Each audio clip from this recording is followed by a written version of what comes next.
समुद्र तट पर बसा हुआ बेंगलुरु नामक शहर के अंदर एक पुलिसकर्मी अपना कर्तव्य सच्ची निष्ठा से निभा रहा था।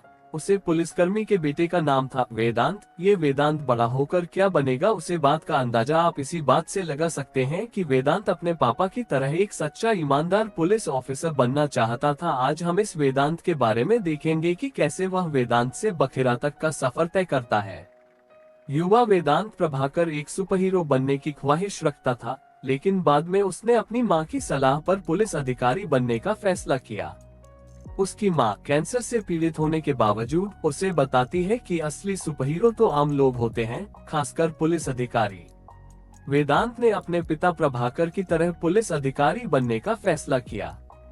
वर्षों बाद वेदांत ने पुलिस प्रशिक्षण पूरा किया और मंगलुरु में तैनात हुआ। वहां उसकी मुलाकात स्वतंत्र चिकित्सक स्नेहा से होती है और दोनों के बीच प्यार पनपने लगता है। वेदांत भी स्नेहा को पसंद करता है और दोनों सगाई कर लेते हैं। एक दिन वेदांत एक पुलिस ऑपरेशन का आयोजन करता है और शहर के कई गैंगस्टरों को गिरफ्तार करता है, लेकिन भ्रष्ट उच्च अधिकारियों के कारण उन्हें रिहा कर दिया जाता है। वेदांत को ये जानकर सदमा लगता है कि उसके पिता भी भ्रष्टाचार में लिप्त हैं। एक दिन वेदांत एक लड़की को खुद को आग लगाकर आत्महत्या करते हुए देखता है।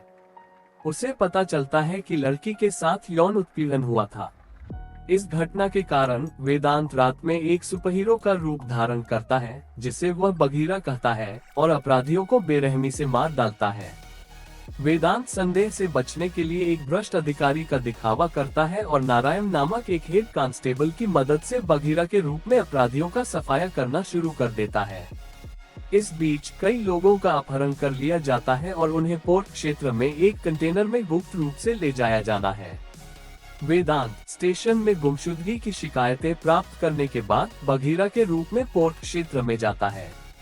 कोटियन और उसके गिरोह ने बघीरा को देखा और गोलीबारी शुरू हो गई, जिसमें बघीरा गोली लगने के बावजूद भागने में सफल रहा। वेदांत स्नेहा की मदद लेता है और ठीक होने के बाद वह कोटियन के घर जाता है और कोटियन के परिवार को मृत पाता है, जिन्हें खुद कोटियन ने मार डाला था। कोटियन ने खुलासा किया कि वह नहीं चाहता था कि उसके परिवार को राणा, एक अपराध बॉस जो अंगों की तस्करी का धंधा चला रहा था, द्वारा मार डाला जाए, और फिर खुद को गोली मार लेता है।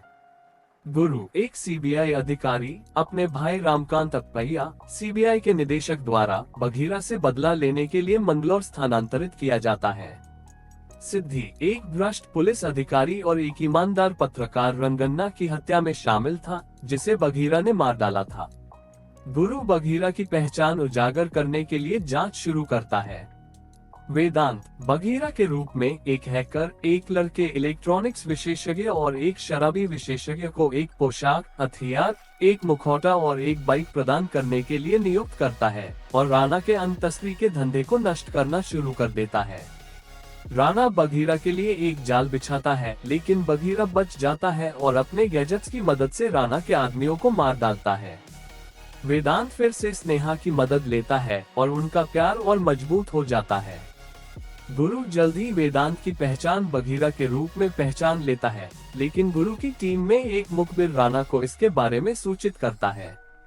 राणा स्नेहा का अपहरण कर लेता है और वेदांत को दो विकल्प देता है, स्नेहा को मरने से बचाओ या कई लोगों वाले एक कंटेनर को समुद्र में गिरने से बचाओ।